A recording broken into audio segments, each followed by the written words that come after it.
Good afternoon to you. As for now, it's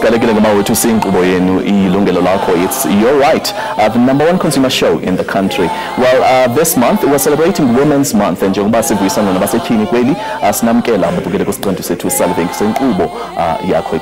broadcasting live in Auckland Park, SABC 1 in Mzansi for sure. By calling us now studio line 011-714-6918 or 6919. Send us your consumer at sabc.co.za emails, or you can join us on Facebook at Yilungelo Lakho. Good afternoon.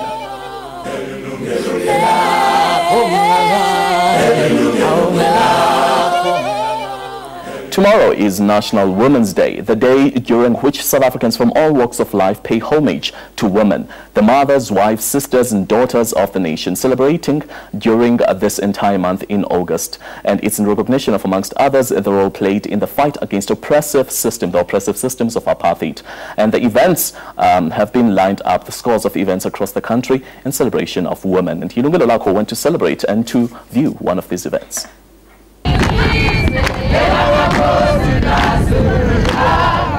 Wathinta abafazi, wathinta imbokodo. Le ngoma yadidinywa njengesikhumbuzo sabantu besifazane ababalelwa ku-20,000 ababa nesibindi esikhulu bamasha ngonyaka ka-1956 bayolwa nobandlululo kanye namalungelo abantu besifazane. Kanti labantu besifazane babengakazi bephuphe nokuthi bangaba nezabo izindlu, njengoba abantu besifazane babehamba ngemumva. Amalungelo abo ebantwaneni, emafeni kanye nokuthi bephathe umhlaba ayemancane kakhulu. Kodwa iminyaka engama-12 enkululekweni isilethe ithemba. Abantu besifazane abasenawo nje amalungelo ukuthi bebe nezabo izindlu, kodwa bekwazi nokuzakhela futhi. Emva kwezinyangana labantu besifazane bazothola izitifiketi zokwakha futhi bevulelwe namathuba okuthi bebe nezinkontraki zabo. UNondumiso Nkosi usuka kwaZulu Natal uwomunye abazozuza kakhulu kulomkhankaso, njengoba wake wazama ukuvula ibhizinisi ngaphambilini kodwa azange kumhambele kahle. Ngeke ngaqala ngazama ukuvula icrash. Mangivula icrash abazali abangangikhokhela imali. Ngase ngidecide ukuthi angize ngizozama omunye umsebenzi ngadibana nokuthi vele inyanga kaAugust ngase ngithola leli thuba lokuthi ngizela. Ngizozama ngoba la sizothola nama-certificate sidevelopa ne-skills sami ngiyasidevelopa ngiyakhona ngibenefitha khona. Manje lapha ecrash benginakekela ingane bengafuni ukungikhokhela. Manje ke i-Women's Build ingamsiza ukuthi afeze amaphupho akhe. Njengoba ngilapha ingoba kuyinyanga yabantu besifazane sinikezwa amathuba ukuthi nathi njengoba singabantu besifazane sikhone ukuba sidevelopa amakhono ethu, sikwazi ukuthi nathi senze izinto ngoba sesiyalingana nabantu besilisa, hayi ukuthi senze labantu besilisa nathi sikwazi ukuzenzela. Mase sidevelopile amakhono ethu sizokwazi nathi ukuthi siphathe ama-construction nathi sibakwazi ukuphatha. Kanti baningi abantu besifazane abalujabulele kakhulu lolu hlelo. Ngilapha njengomuntu wesifazane njengoba sazi sonke ukuthi inyanga yabantu besifazane ukuzovolunteera ukufunda futhi nange-construction ngithole iskill esisha kunalezi enginazo mina nge-experience kabanzi nge-construction ukuthi ukwakha kungabi into yenziwa abobaba kuphela. Isekela ngqongqoshe lomnyango we-The Human Settlement uZogoda Federics uthi benza konke lokhu ukukhumbula bonke labo mama abamasha baya ePitoli beyolelwa amalungelo abantu besifazane. Si-human settlements sikhumbula labo mama sikwenza ukuthi sinike ithuba lokuba i-women contractors in particular ibe zizo ezakha izindlu zibakhela omama, and nezi zindlu sithima zakhiwe makuqalwe ngabantu abadala. As you see this elderly lady up elinestand number 1956 is to commemorate the struggle imizabalazo yabo mama abazabalazayo, and sifuna ukuthi ngelithuba lika 9th of August sikhumbule into wa sisuka phina sisiya phina. In fact esibaleka ngaphambili into wa lithuba loba amakhosikazi ngoko siwakhuphule siwa-empowerishe babe zi-contractors bakhe izindlu for amakhosikazi. Ugogo Shabalala osasele nabazukulu bakhe nje vo uwomunye ozothola izindlu kuqala. Uzwa kanjani ngoba uzothola indlu entsha? Ngiyajabula mntanami, ngijabula kakhulu ngithola indlu entsha and ngizawulala ngokuthola. Ngeke ngicabanga bathi ziyaphuma ngithi ngizophuma la, bathi ziyaphuma ngithi ziyaphuma nini, ngiyaziphuma phela. Bathi namhlanje uzani ngimthathe ngimlethe ngathi ofokwenza kanti phezulu ngiyojika kanjalo uzongena nini manje angijika bangitshengisile nayi bayakha bathe bazangitshela nesebacetha ukuyakha yona semimelo somkudlwana hawu bakithi ngiyathaba mntanami. Lomnyango unethemba lokwakha izindlu eziwu-1954 kuzo zonke izifundazwe ngalo mkhankaso. U-1954 uyisikhumbuzo se-The Women's Charter kanyaka ka-1954 eyandulela kwimashi ka-1956. Unangoba uMzantsi Afrika ugubha lolu suku zisaseningi izinkinga abantu besifazane ababhekene nazo. Ezinye zazo ukudlwengulwa kwabantu besifazane kanye nezingane kanye nogogo abadala. Kubantu abesifazane abasebasha lenyanga isikhumbuzo sakho konke esesikuzuzile kanti nendlela esamele siyihambe. Unompumelelo Mthethwa, Yilungelo Lakho, eGoli.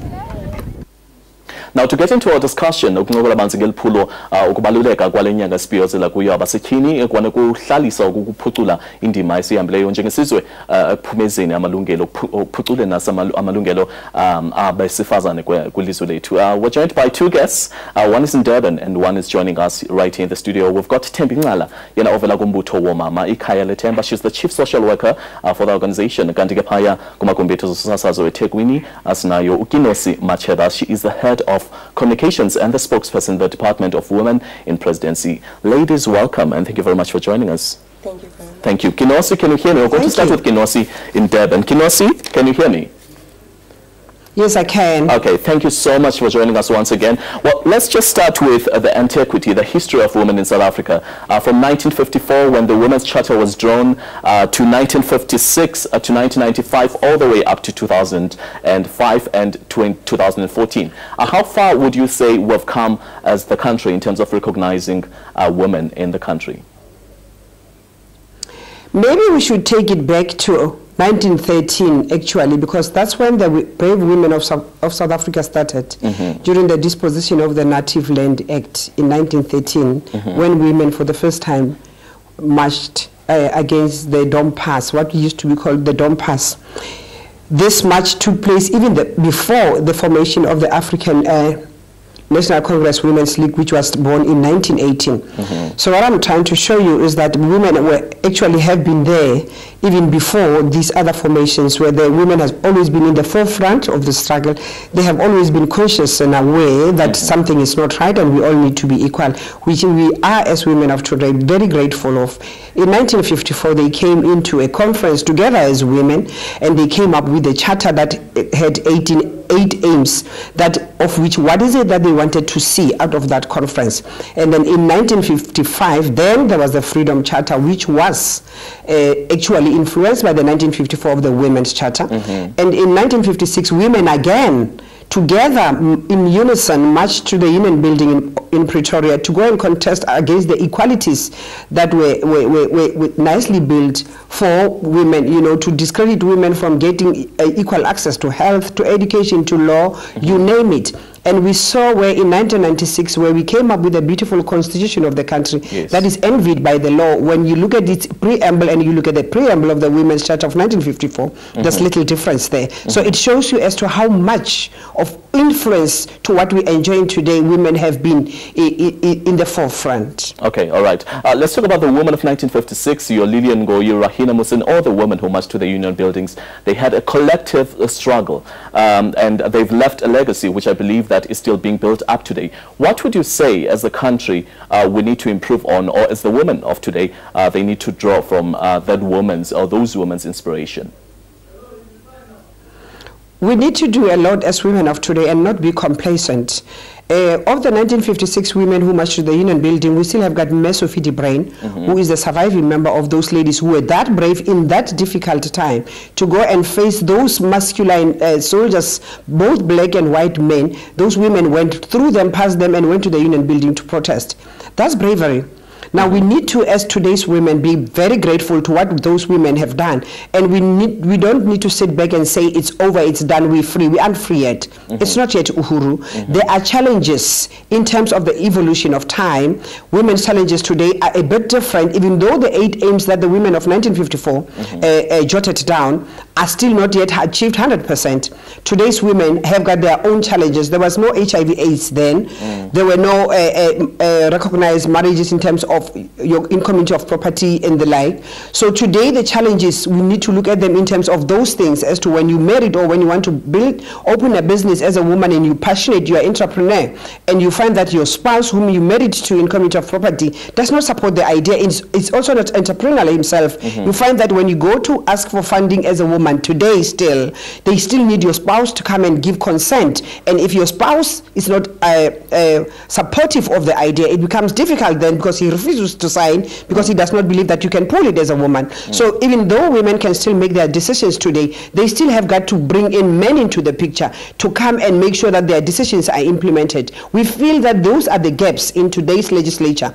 that the Department of Women will be leading, knocking on doors of different departments and organizations to say, let's look at your policies. We have these inputs to make in terms of the gaps that are still making it difficult for women today to access funding, to access land, to have their own home.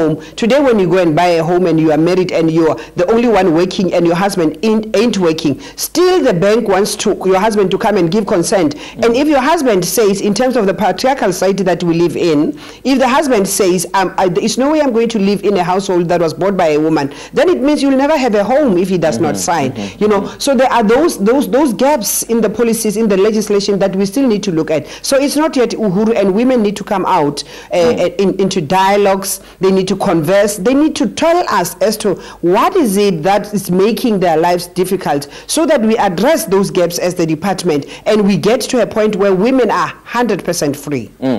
I like the fact that you talk about women tapping into leadership and that they still struggle. That we acknowledge very much. But in 2005, South Africa saw the very first woman who was Dr. Phumzile Mlambo being the deputy president of the country. How do you think the transition from 1994 having the very first democratic cabinet to 1995 celebrating the very first Women's Day, and then 2005 having the very first female deputy president in the country, how's that transition been? We need to maybe firstly to admit that there has been strides, and we are grateful for the government of the day for the progress that has been made in terms of women issues. It's not only Memlambo Ncuka, whom we are proud of. There are others. Yes, we are happy that she was the first. Of course, you know, we have your Nkosazana Zuma, you have got your Mefre Zamuleketi. Yes, we have got the Madam Speaker of today in Mebaleka, the women who have been really great, and we're just mentioning a few. But here is our concern as the Department of Women. These great strides seem to be happening within the public sector. Now we need to challenge the private sector to say, what is it that you're doing for women? We understand that there are women CEOs today, there are women MDs and the like, but we still believe that's not enough.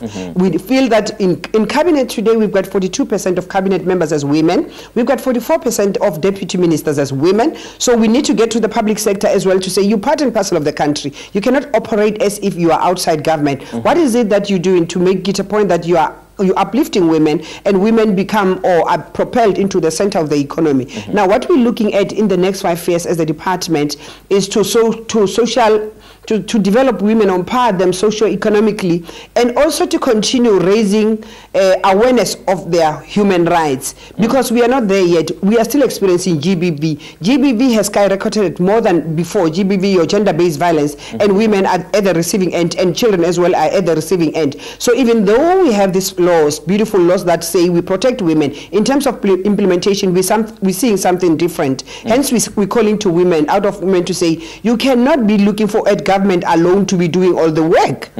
Everybody has to come into the picture and start supporting and doing something. Violence happens at homes.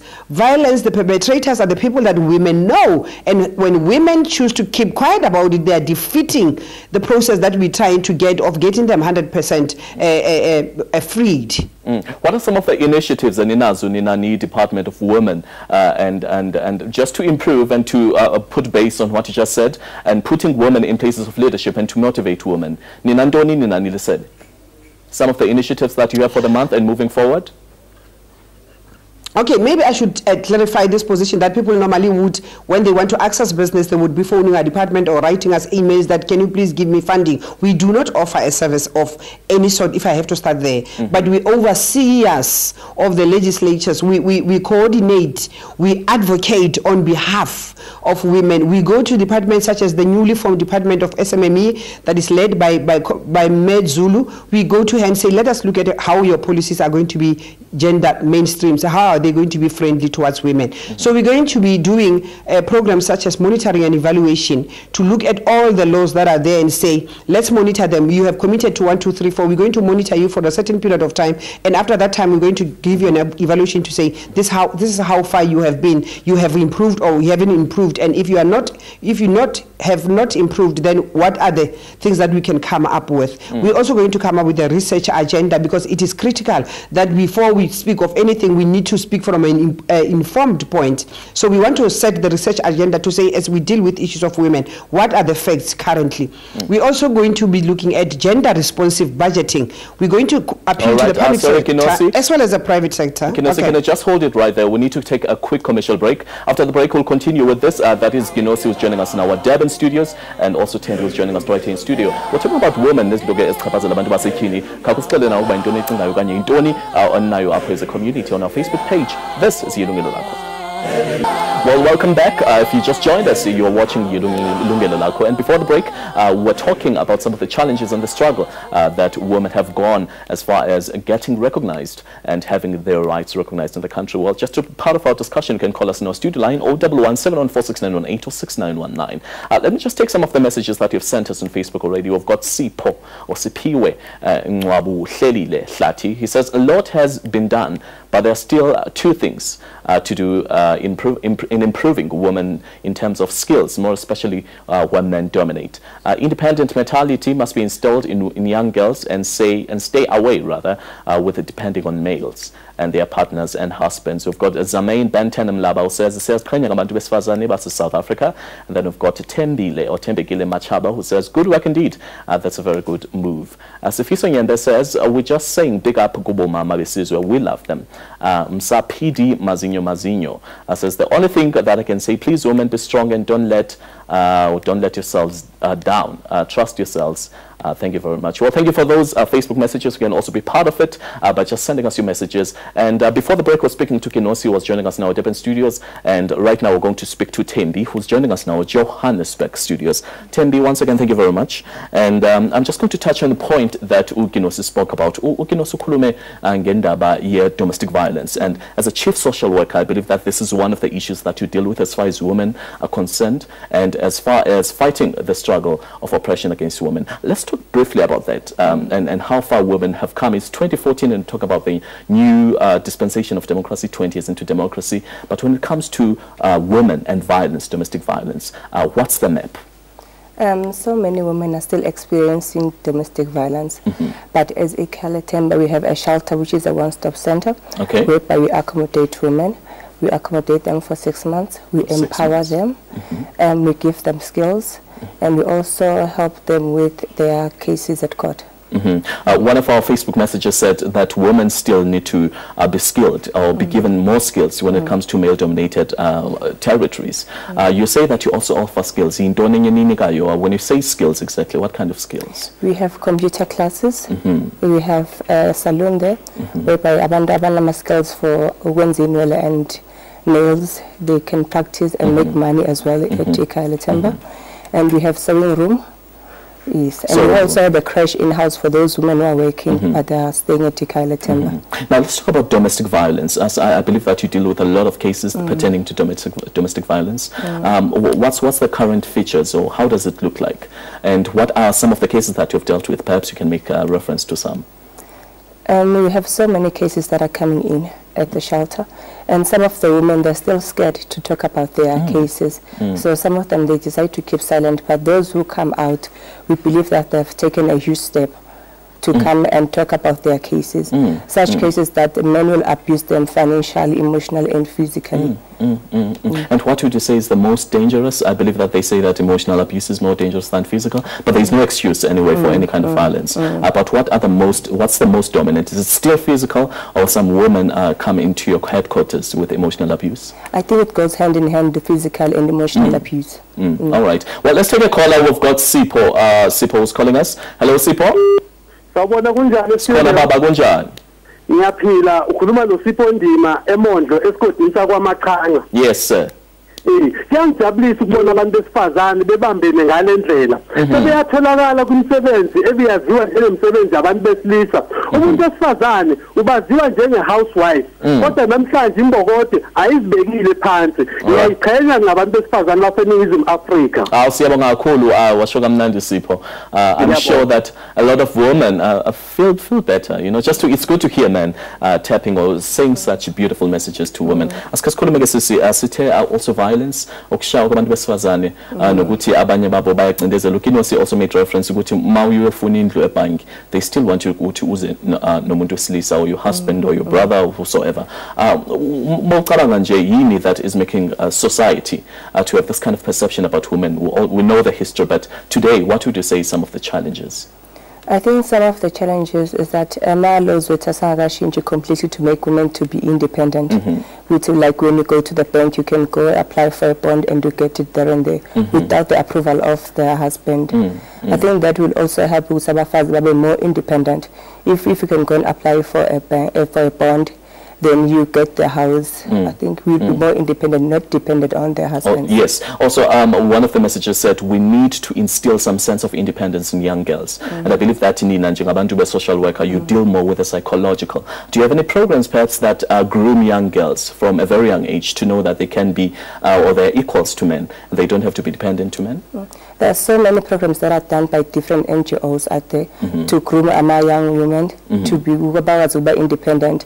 And also we do have life skills at schools that assist abantwana to be groomed well. And women are also empowered to be more independent. Do you have perhaps, can you make reference on some of the projects that you're doing perhaps that are already on the ground operational? We've got Teddy Bear Clinic that they go to schools when some awarenesses. It's called what? Teddy Bear Clinic? Teddy Bear Clinic. Yes. When some awarenesses at schools and they deal mostly with sexual abuse. And we have a lifeline. They also do with domestic gender violence, and they also do talks about HIV, AIDS, and when the counseling at schools. I also believe that your department has been running for a couple of years now. What would you say are some of our achievements in Yenabana, so throughout the years, in terms of getting the messages out there and to get young women and other women on board? I can say we do have women that were victims and the survivors now. They're independent, they've got proper jobs, they're working, and they never went back to the perpetrators, because some of the women, they can stay for 6 months, but at the end of the day, they'll go back to the perpetrator because they're not financially stable. What do you think is some of the causes? You said financial stability is one of them. And the other causes perhaps that could lead to women going back to their perpetrators? It's financial stability and I cannot survive alone. I need to go back to my husband. What about the kids? Am I going to cope alone there? Do you think treatment to women who are in urban areas and rural areas is different, or their perception of independence is different? I think at the rural areas we still need to make more awareness, because some of the women are still suppressed and they still believe that they still need to abide and obey. Whatever my husband say, I need to listen it. Manje ke nina ke njengabantu besifazane ngiyakholwa ukuthi lapha ku department you also have abanye abantu besifazane on leadership positions. What do you do, or you spoke about some of the initiatives, but ngiyakholwa ukuthi zikhona ezinye izinto that you do in order to get or to fuse the culture of independence kubantu besifazane abahlala kuma rural areas? We do have community awarenesses, and we also have awarenesses whereby we sikhuluma kuma media, and also we have public talks whereby one of the survivors who would talk actually experience that she had and how did she survive out of it. All right, I believe that do we have a caller? No, we don't have a caller. Well, just before that, well, after the break, we're still going to talk about that and, you know, just spread more on your department. And also going to go back to Kenosi, who's in Durban, and she's going to give us more details as far as our topic is concerned. Today, 011-714-6918 or 6919 is the number you can call in order to be part of our studio discussion. Well,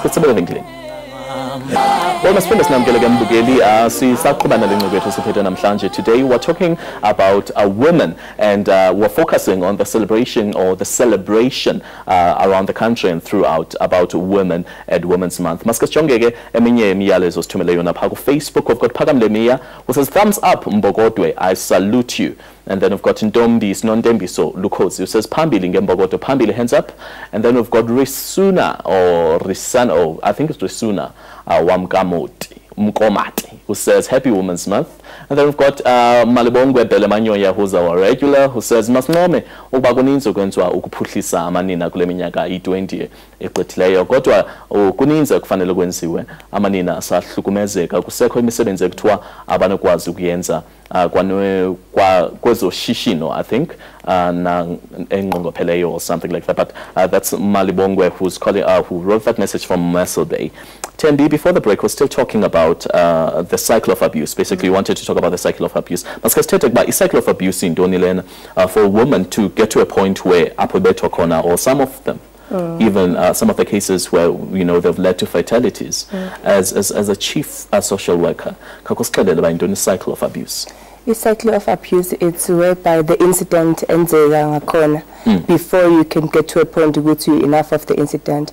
The first stage is a honeymoon stage, whereby your husband is loving, he's doing everything for you, everything is nice at home. Then it goes to the tension building, whereby your husband starts insulting you, and magu tension building, you feel good, the women feel good, are guilty, probably they didn't do things right, or it's because of me. Because of me, they're not supposed to do that. Then whereby it goes to incident, whereby the husband starts being physical to the woman, and and after being physical, men have got a tendency of coming back to the honeymoon stage, whereby they'll start apologize and promise not to do it again. So it's a manipulative process. Yes, so keep on going around and settles. Then for a woman that we need to break the circle. No one else is going to break it for us. As women, we need to break it. You need to talk about it. You don't need to be silent about the abuse at home, because it's not going to stop. It will continue. As a woman, how would you say, or what are some of the measures that you have in place to break the cycle of abuse? We've got so many organizations that are dealing with abuse. We have 24-hour line that you can call with. Do you have the line? What's the line? The number is 0861 0861 321 321 321 321 0861 321 If you're watching right now and you know that you've got an abuse case that you'd like to report, TMB says that you can call 0861 321 321. Yes, continue. Another line is 08600 08600 150 150 150 150. Okay. Then the other line directly to our shelter, it's 011 242 242 3000 3000. Yes. All right, let's quickly take Nobasutu, who's calling us. Nobasutu, are you there? Happy Women's Month, by the way. Hello. Security. Yes, Nobasutu, So I'm searching for a site. I'm not told. I don't know whether I'm going to Fazane or Gwenzagalani. What is this Gwenzagalani? Say company security. Okay. Company. So looking for a site, I'm marketing for a site. I'm not told. So maybe funding, what were you looking for your funding or for your sites? I'm looking for a site in Naguma everywhere now. So you think you're not getting usizo because umuntu wesifazane? Yes, yes. Okay, all right. Well, we're going to talk about that briefly with Kinosi, who's joining us in Durban. So, and I believe that this is a general issue where women say that they cannot be given positions. So sometimes they are excluded from leadership positions just because they are women, by virtue of being a woman, without even being checked whether you qualify or disqualify, or you are not you're underqualified for positions. Kinosi, are you there? Yes, I'm still here. Kinosi, I don't know whether you heard the caller who just called us, Unobesu, to Uti. She has been trying to get sites, or, you know, but she's been trying to develop a business. She's got a business, and also she feels that she's not getting help because she is a woman. What do you say to such cases? Do you find that being a recurring trend, or, you know, it's something that is foreign to you as a woman and dealing with women in the women's ministry? It's not foreign at all. We hear those kind of stories almost on a daily basis. Hence, when I started, I called out to women to say, you cannot be sitting in your little corner somewhere and growling and complaining to yourself and to the walls and to the few people that would not take you out or would not take you anywhere. Women need to go out and fight for what is rightfully theirs. They need to attend dialogues. They need to call out meetings and talk together and say, how do we together? A united voice is more visible than an individual voice. So we need to be like women of your Charlotte Mackay. Yes. You know what maybe need women, maybe what the women are missing in terms of the history of women is that Charlotte Mackay received her bachelor's degree in 1901. She was the first African woman ever to receive a bachelor's degree. So she was a role model of modernization. She was a modern woman. But what we see today is that modern women, those whom we are educated and we are lucky to have the education that we have, are the ones that are sitting back and say, and doing nothing and say it's not our fight anymore. But Ma'am Charlotte Mackay, she was there leading, highly educated leading. So I want to say to women, bring out what are the issues. When you say you're not getting business because you are a woman, find out as to what are the real reasons behind that, because we need to deal with facts. What are they saying to you so that we can start attacking their policies? It's not that people do not get businesses because they are women. You must also do thorough homework before you submit your proposals or your business case. But what is of importance is that you get the real facts behind. They must give you in writing why is it that you cannot get a business, so that if it's issues of gender, we can get into the picture then and say, but yes. Well, one of our callers, the messages, well, actually two messages said another challenge that you are fighting, or that women still need to fight today, is of education. And we believe that it's not just a South African thing, but women in the continent throughout are still struggling when it comes to training and education. What would you say, as a representative from the women's ministry, needs to be better improved when it comes to this? I need to be frank and say it starts with you as an individual. All right. Are you passionate about education? Do you value it? Because education is one of the values. Do you see it as an important thing that you should have and use it to empower you further? So it's up to women women on their own as individuals must stand up and seek education and get it. There are opportunities out there, lots and lots of them, that just wait for us women to access them. Do we look? Do we read? Do we go online? Do we search for scholarships? Do we search for bursaries? They are there waiting for us. We need to take an initiative in seeing to it, and we don't all have to have bachelor's degree and master's degree. You can go to a college, you can attain a certificate. How do you access these initiatives? Because in the department you always say this, that women have their initiatives out there, but to a woman who's in the rural areas, who still needs to deal with stereotypes of society, and who still needs to deal with traditional law, how accessible are these services to them? We have different layers of government. I will speak from the perspective of government. I won't be able to speak for the private sector. We've got different layers of governance in different regions. We've got your national, we've got provincial, we've got local, we've got district, we've got small offices of government.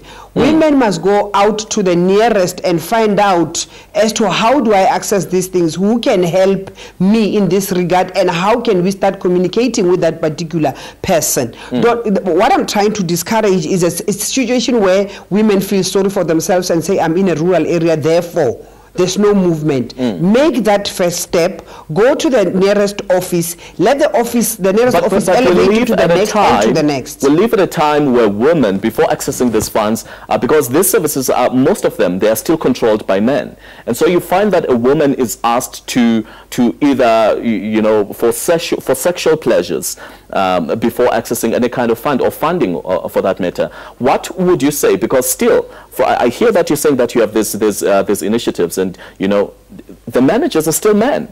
The managers are still men, and women still continue being violated in order to access any kind of funding. What are you doing in order to make sure that you come against that? Of course, you're right, and it shouldn't be happening in this day and era, that women are still expected to dish some sexual favors in order for them to get anywhere. It is wrong, and we condemn it as the department, but it is up to women to come out and say it. You don't have to give in to that. Instead, you have to shout and report it so that we can attend to it. Yes, men are still holding power in terms of management and leadership, and these are the things that we're looking at to say, how do we, the third thing that I was going to tell you as the vehicle of the programs that we're going to do in this 5 years was on gender responsive budgeting. We're going to go out there and to the department, to the organizations. Sorry, Kinesi, we just had to put our finger right there because we need to take a quick commercial break. After the break, you're going to tell us about that budgeting that you spoke about, and that is Kinosi joining. If you just joined us, that's Kinosi who's joining us in our Durban studios. After the break, we'll continue more on this subject. We're talking women and leadership and the struggle that women have had to go through and are still enduring today in order to make sure that they gain respect, and their respect or respect of society for that matter. After the break, more. Well, welcome back. If you just joined us, we're talking about women's issues today, and part of our discussion, you can call us on our studio line 011-714-6918 or 6919. Before the break, we were speaking to Kinosi, who's joining us in our Durban studios, and she was telling us about some of the issues and some of the initiatives they have as their department in order to make sure that they improve a women's participation into democracy. Kinosi, are you there? Yes, I'm here. Kinosi, you spoke briefly about a budget. The question I raised to you was, in these departments and in these institutions that you have established for women, and some of the initiatives that you have, you still have male-dominated management. And you said that you're working on some of, you know, just to get rid of that, and you've got some gender-balanced budgets. Just speak briefly about that, what you meant. Okay, gender responsive budgeting, which we call, it's a GRB. Okay. It's what we're going to be getting into now to say to different organizations, when you budget, your budget must be responsive to issues of gender. Let's look at, let's make a practical example of the rural area where you find that it's mostly women who go to fetch water from very far places. Now, when you try to bring water to rural places, you must bring issues of gender there. You must remember that it is mostly women who go get the water. So you must remember, you must build into that decision the times as well as at which women go to get water, or girls after coming from school, they are only free from 5 o'clock or 4 o'clock, and when they have to go and get the water very far from the rivers, then we are exposing them to dangers of being raped or being abused along the way and the like. So when we're talking gender responsive budget, we're looking at, when you budget your female employees in your organization, how do you bring issues that would make their lives easily and they are productive? Let's look at aftercare for children, for example. Do you look at such things to make sure that women do not have to worry about having to run home all the time, leaving work at 4:30, therefore missing out on the networking or the meetings that are overlapping outside working hours because they have to go home and pick up children from crèche, and they're like, what are you doing to make sure that you accommodate issues of women? Because women cannot be separated from responsibilities of women. We are women, we are not men. Yes. All right, okay. Well, let's just quickly take a caller who's calling us from the Eastern Cape. Hello? Hello. Hello, kunjani mama? Siyaphila mandla nenkosi sigcinakela bhuti njani? Sikhona nathi akhonto noxolo. Siyabulela bhuti. Yes, nginoxolo othethayo. Mna into endiza nayo inini nje. I've got a heart yokuthi ndingasebenza ndisebenze nabafazi. Yes.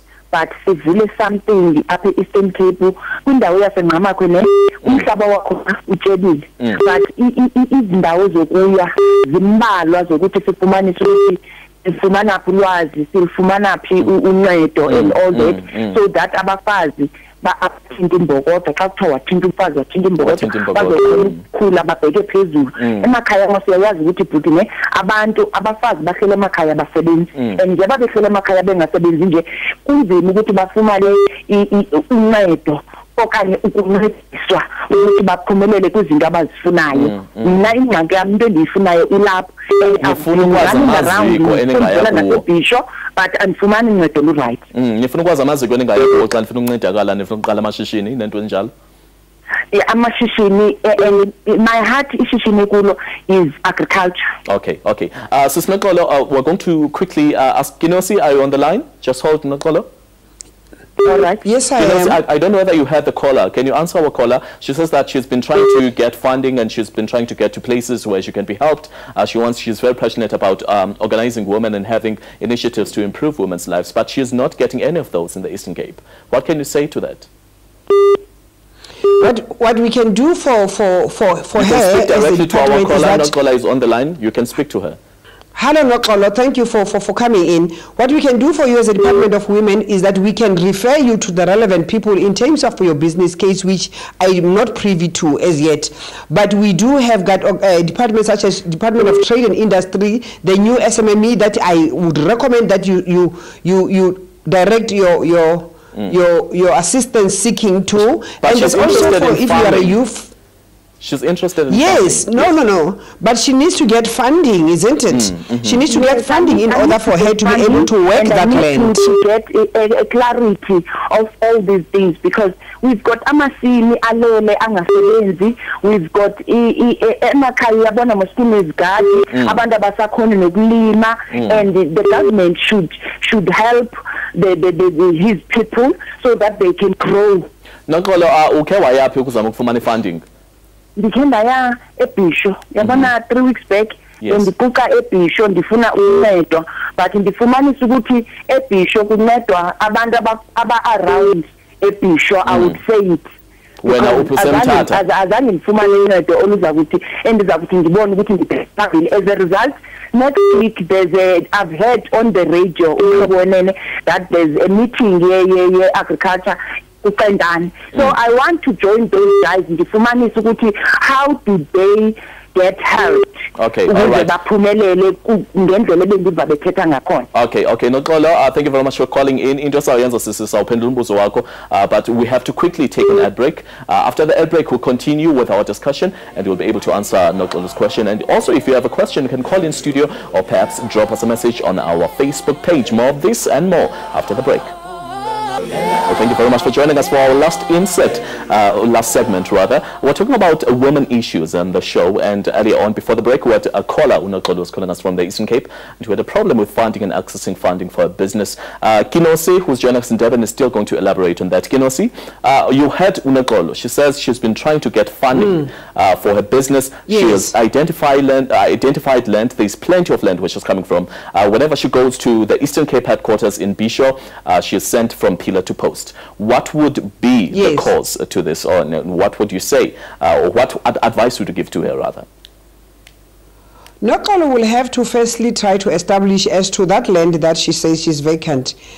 Doesn't it have an owner? Is it a free land? And that she can only do through her local municipality. They'll be able to check as to what is happening with that land. And every land that you want to access, I guess you would have to start looking at issues of finance as to how you're going to acquire that land. But I would recommend strongly that she goes and speak to the nearest municipality offices and to try and establish as to what's happening with that land before you could go anywhere. All right. Let's just talk about women in savings and women in investment, basically, and women tapping into, we don't have of time, just briefly, what would you say, or what are some of the issues that you think women are still facing when it comes to saving and to getting into the corporate world? Firstly, women are not economically independent, so it becomes difficult for them to make savings because, as you would know, that women are the ones who are primary take carers of their families. So the little money that they get either from their spouses or from whatever the means, what they think of is what is going to be the next meal on the table, the uniform for the children, the school fees and the like. So as soon as women get into the center of the economy and become financially dependent, then women would be able to start saving. And the other thing with women is that it's not always about you. It's about you, the children, and your auntie and your mother. And so there are so many responsibilities in terms of finances. You still need to break those barriers. Yes. Okay. Kinosi, I believe that you have an event that's happening at the Durban ICC tomorrow in partnership with another department. Can you tell us briefly about that event tomorrow? Okay, it's actually tonight. It's tonight. It's a dinner of veterans, yes, veterans with young women. We call it an intergenerational dinner, where veterans and Mesofidi Brain will be one of the guests speaking on the program tonight to come and share with young women as to how did they come across their challenges then. And the young women will also be telling the veterans as to what are the challenges now and what advices can they give them. So it's tonight at the ICC Durban. And then we also have got Women's Day tomorrow at King Zwelithini Stadium in Umlazi, where the president of the country will be giving keynote address to women as to what are the issues and what is it that he expected from that office. Okay, to find more information, where can women go? Can they access your website? Do you have details pertaining to these events on your website? Yes, they can visit my website on www.women.gov.za. All right. Or they can email us at info@women.gov.za, or they can get us on social media. Our Twitter handle is @_Basadi. All right. And then on Facebook, we are Department of Women. Okay, well, thank you so much, Ginosi, for joining us in our Durban studios. Well, that was Ginosi, who was basically briefing us and telling us about the struggle that we have come as the country, as the struggle that we have fought, and basically what they will be doing as the department throughout the country. Well, just coming to you, Tembi, in our closing remarks, what would you say to women who are out there who are still struggling with the stigma or the issue of abuse, and how can they access your funding? Quickly, just briefly, seconds. As a woman, we need to take the initiative and break the silence. Talk about the abuse. You're going to get help. You don't need to stay in a relationship whereby you feel you're being abused. Move out and talk about it. Talk about it. Yes, get out there and get help. Oh, thank you very much for joining us, Tembi, and thank you to Ginosi, who was joining us in Durban. Well, and thank you to you for your loyalty and always joining us in every Friday. Our repeats have moved from 10 a.m. on Mondays. We are now at 12 p.m. So if you usually catch our repeats at 10 a.m., don't be dismayed. We haven't moved the program on the channel. We're only at 12 p.m. From Miss Provence, I will be and the rest of the team. Till next time, God bless and be good. Yilungelo